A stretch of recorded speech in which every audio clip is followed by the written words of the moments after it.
जय श्री राम। आज हम लोग रामायण सार का पार्ट 1 आपको बताएंगे, बहुत ही आसान और सरल भाषा में। इसके 14 भाग होंगे, जिसमें कि हम आज राम जन्म के बारे में पढ़ेंगे। जिन लोगों ने रामायण पढ़ी या सुनी होगी उन्हें पता होगा कि रामायण के अंदर बालकांड, अयोध्याकांड, अरण्यकांड, किष्किंधाकांड, सुंदरकांड और लंकाकांड, उत्तरकांड होते हैं। जिसमें से ये जो सुंदरकांड है ये पूरा हनुमान जी के ऊपर होता है। आज हम बालकांड का फर्स्ट चैप्टर पढ़ेंगे। सरयू नदी के किनारे एक शहर था, अयोध्या, जहाँ राम जी का जन्म हुआ था। चलिए पढ़ते हैं। त्रेता युग की बात है। सूर्यवंशी कौशल नरेश दशरथ अपनी राजधानी अयोध्या में रहते थे। अयोध्या सरयू नदी के किनारे बसी हुई एक बहुत ही सुंदर और समृद्ध नगरी थी। नगर का निर्माण सुव्यवस्थित ढंग से किया गया था। मार्ग साफ सुथरे और चौड़े थे। बाग बगीचे फूलों की गंध से महकते थे। देवालयों में आती शंख की आवाज़ें, घंटियों की मधुर आवाज़ वातावरण को मनोहर बना देती थी। सरोवरों में तैरते हुए हंसों के जोड़े, कमल कमलिनियाँ मन को मोह लेते थे। खेतों में फैली हरियाली और अनाज से भरे गोदाम नगर और नगरवासियों की संपन्नता की कहानी कहते थे। दुख, गरीबी, उदासी, ईर्ष्या, शत्रुता, अन्याय, हिंसा आदि का कहीं कोई भी नामो निशान था ही नहीं। अपने सुख, समृद्धि और वैभव से अयोध्या स्वर्ग को भी मात देती थी। मात देना मतलब कि स्वर्ग को भी पीछे छोड़ देती थी। अयोध्या नगरी को मनु ने बनाया था। अच्छा, मनु जी जो हैं वो ब्रह्मा जी की पहली संतान के रूप में माने जाते हैं। मनु को और उनके वंशज सूर्यवंशी कहलाते थे। इस वंश परंपरा में मनु, इक्ष्वाकु, सगर, भगीरथ, भगीरथ वही है जो धरती पे गंगा जी को लेकर आए थे। दिलीप, रघु, अज और दशरथ जैसे प्रतापी राजा हुए। राजा दशरथ महाप्रतापी, न्यायप्रिय, ज्ञानी और धर्मप्रिय थे। इनकी 3 रानियां थीं, कौशल्या, कैकेयी और सुमित्रा। तीनों ही बहुत सुंदर, सुशील, पतिव्रता और पवित्र आचरण वाली थी। राजा दशरथ राज्य के कामकाज 8 सुयोग्य मंत्रियों की सलाह से चलाते थे। इनमें सुमंत बहुत महत्वपूर्ण थे, जो प्रमुख थे। इसके अतिरिक्त वे राजगुरु वशिष्ठ, राजपुरोहित वामदेव व जामाली से भी परामर्श लेते थे। राजा दशरथ का यश पृथ्वी लोक पर ही नहीं बल्कि स्वर्ग लोक में भी फैला हुआ था। ये राजा दशरथ और उनके कुलगुरु की फोटो। आइए आगे चलते हैं। अपार यश संपन्नता के बावजूद राजा दशरथ संतान न होने के कारण मन ही मन बहुत दुखी रहते। संतान सुख की चाहत उनके सुखों पर भारी पड़ रही थी। तीनों रानियों की सूनी गोद उनके हृदय को कष्ट देती थी। कौशल का राज सिंहासन उत्तराधिकारी विहीन था, मतलब कि राजा के पास सारे सुख थे लेकिन कोई पुत्र नहीं था, जिसकी वजह से बहुत दुखी रहते थे। आगे चलते हैं। आखिरकार उन्होंने राजगुरु वशिष्ठ से अपने मन की बात बताई। गुरु वशिष्ठ देवताओं को भी झुका देने वाले तेज, क्षमता व शक्ति से संपन्न थे। वे दशरथ के दुख को समझते थे। उन्होंने महाराज दशरथ को धीरज बंधाया और कहा, महाराज, आप पुत्रेष्टि यज्ञ करें, आपकी इच्छा अवश्य पूरी होगी। गुरु वशिष्ठ की बात सुनकर राजा जनक के मन में आशा की एक किरण जागी। पुत्रेष्टि यज्ञ की तैयारियां की जाने लगीं। महाराज दशरथ ने महान तपस्वी ऋषि श्रृंगी से यज्ञ करवाने का निवेदन किया। श्रृंगी ऋषि की देखरेख में यज्ञ का आयोजन किया जाने लगा। सरयू नदी के तट पर विशाल यज्ञशाला बनाई गई। यज्ञ में अनेक राजाओं और ऋषि मुनियों को निमंत्रित किया गया। शुभ मुहूर्त से यज्ञ प्रारंभ हुआ।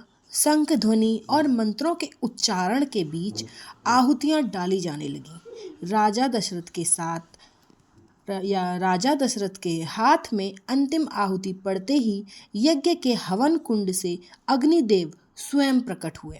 उन्होंने राजा दशरथ को आशीर्वाद दिया, हे राजन, आपकी मनोकामना अवश्य पूरी होगी। इसके साथ ही पूरे विधि विधान से यज्ञ पूरा हुआ। कुछ समय बाद तीनों रानियां पुत्रवती हुईं। महाराज दशरथ की इच्छा पूरी हुई। चैत्र मास में शुक्ल पक्ष की नवमी को रानी कौशल्या ने एक पुत्र को जन्म दिया।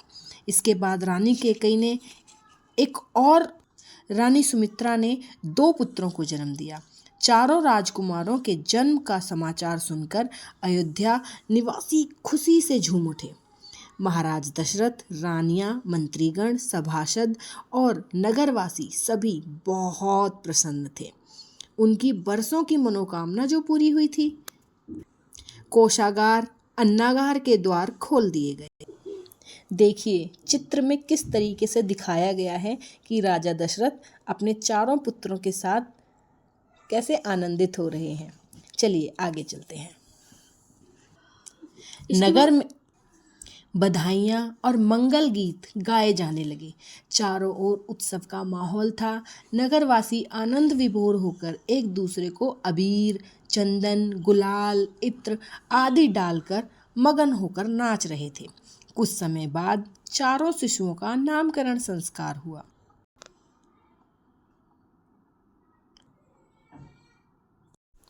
रानी कौशल्या के पुत्र का नाम राम रखा गया। कैकेयी के पुत्र का नाम भरत और सुमित्रा के पुत्रों का नाम लक्ष्मण व शत्रुघ्न रखा गया। इस समारोह में दूर दूर से लोग आए। राजा दशरथ ने सभी को यथा योग्य वस्त्र, अनाज और धन देकर विदा किया। उनकी प्रसन्नता की तो कोई सीमा ही नहीं थी। उनके चारों पुत्रों को देख देखकर उनका मन ही भर आता था। समय के साथ साथ चारों राजकुमार बड़े होने लगे। उनका शील, सौंदर्य देखकर लोग ठगे से खड़े रह जाते। राम के सांवले सलोने रूप में ऐसा आकर्षण था कि नजरें हटती ही नहीं थीं। भाइयों में आपस में बहुत प्रेम था। बड़े भाई राम अपने छोटे भाई से स्नेह रखते थे और छोटे भाई बड़े भाई का आदर करते थे। माता पिता ने उन्हें अच्छे संस्कार जो दिए थे। लक्ष्मण का राम से विशेष अनुराग था। भरत का शत्रुघ्न के साथ अच्छा रिश्ता था। चारों राजकुमारों की बाल लीलाओं को देखकर नगरवासी अपने आप को धन्य समझते थे। समय तो मानो पंख लगाकर उड़ता चला गया। राजकुमार कुछ और बड़े हुए तो शुभ मुहूर्त देखकर उनका यज्ञोपवीन संस्कार किया गया। अच्छा, मैं बता दूं कि यज्ञोपवीन संस्कार होता है जैसे हम लोग स्कूल में बच्चे का एडमिशन कराते हैं ना, इस टाइप से ही कुछ होता है। तो उस यज्ञोपवीन संस्कार के बाद बच्चे को पढ़ाई के लिए गुरुकुल या कहीं भेज दिया जाता है। तो ये वही संस्कार है। चारों राजकुमारों को शिक्षा दीक्षा के लिए गुरु वशिष्ठ के आश्रम में भेजा गया। राम जैसा शिष्य पाकर गुरु वशिष्ठ अपने भाग्य को सराहने लगे। गुरु पत्नी अरुंधति उन पर अपना वात्सल्य लुटाती। चारों राजकुमार अन्य सहपाठियों के साथ वन से लकड़ियां लाते, आश्रम की सफाई करते, पशुधन की देखभाल करते, पेड़ पौधों को सींचते। गुरु माता किसी को भी माताओं की कमी महसूस नहीं होने देती थी। चारों राजकुमारों ने शास्त्रों का अध्ययन किया, शस्त्र विद्या सीखी। शीघ्र ही वे सभी विद्याओं में पारंगत हो गए। पारंगत मीन्स बहुत इंटेलिजेंट हो गए। वे कुशाग्र बुद्धि वाले थे। विनय, शील, सदाचार जैसे गुणों के धनी। राम इनमें सबसे श्रेष्ठ थे, मतलब student of the year Ram थे। देखिए किस तरीके से सभी बच्चे गुरुजी से शिक्षा ले रहे हैं गुरुकुल में। आगे चलते हैं। शिक्षा पूरी करके चारों राजकुमार अयोध्या लौट आए। युद्ध कौशल और शस्त्र संचालन में राम और लक्ष्मण का कोई सानी न था, मतलब उनके मुकाबले कोई और था ही नहीं। अपनी शालीनता, विनम्रता, विवेक आदि गुणों के कारण राम दशरथ के सबसे प्रिय बन गए। वे जिस मार्ग से गुजरते, नगरवासियों की भीड़ उनके दर्शनों के लिए उमड़ पड़ती। बड़ी बूढ़ियाँ उनकी बलाएं लेती मतलब नज़र उतारती। युवतियाँ आरती उतारती और नगरवासी उनके बारे में चर्चा करते थे। चलिए, अब हमारा प्रथम भाग समाप्त हो चुका है। इसके कुछ क्वेश्चन आंसर हैं। जो लोग भी रामायण को अच्छे से पढ़ या सुन रहे हैं उन्हें ये क्वेश्चन अच्छे से आने चाहिए। मतलब कुछ चीज़ें होती हैं जो हमारे माइंड में होती हैं, जो प्रश्न उठते हैं उनके हमें आंसर पता होने चाहिए। फर्स्ट है, कौशल राज्य की राजधानी का संक्षिप्त में वर्णन कीजिए। तो वो राजधानी बहुत अच्छी थी, अयोध्या थी, रोड चौड़े थे, हंस वगैरह सब तालाब में घूमते थे, हर जगह बस सुख सुविधाएं थी। ठीक है। सेकंड, राजा दशरथ कौन थे? तो राजा दशरथ जो थे वो अयोध्या के राजा थे और रघुवंश के राजा थे। और उससे पहले उनके वो और पूर्वज के नाम भी हम बता सकते हैं, भागीरथी वगैरह, जैसा कि मैंने इस वीडियो के पहले में बताया था। उनकी चिंता का कारण क्या था? तो उनकी चिंता का कारण था कि उनके कोई पुत्र नहीं था। अगला क्वेश्चन, पुत्रेष्ठी यज्ञ किसकी देखरेख में किस प्रकार किया गया? पुत्रेष्ठी यज्ञ ऋषि श्रृंगी की देखरेख में किया गया था। चारों राजकुमारों की शिक्षा दीक्षा के बारे में लिखिए। तो ये बात अब आप बताएंगे। ठीक है, चलो ओके बाय।